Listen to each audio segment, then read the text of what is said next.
If I had one good tip for anyone before they start a project is choose your team wisely.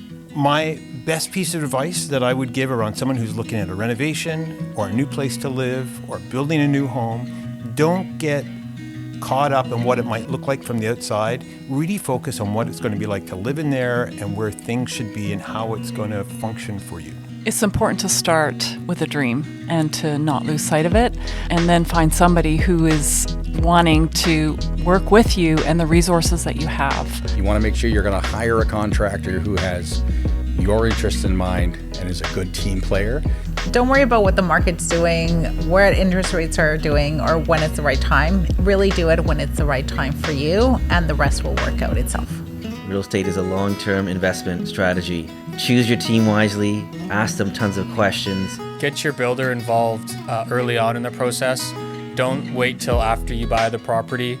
Get them involved before. They'll be able to give you some advice in determining what sort of budget is realistic for what you want to do.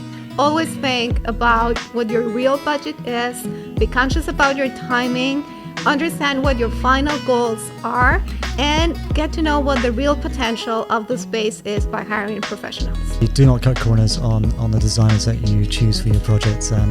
If you try and save money on designers, you'll probably pay for it 10 times over at the end of the project. So I would tell people to give themselves time when doing design. It's really important to have time to digest all the decisions you've made.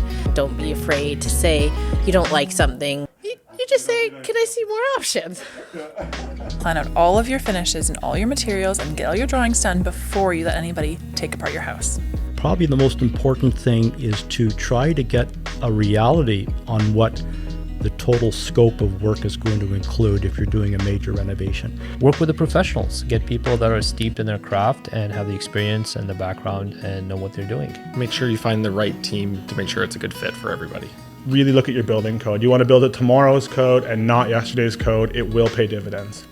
During the construction process, whenever you have a question or concern, immediately address it with your builder. So make sure you hire a professional, make sure you feel comfortable with the process, and most importantly, don't be afraid to ask questions. There's going to be some tense moments and there's going to be disagreements. And perhaps one of the biggest challenges is just to work through those disagreements. And if it's getting close to lunchtime, it's a good time to stop and have lunch and talk about other things as opposed to the reno or the rebuild.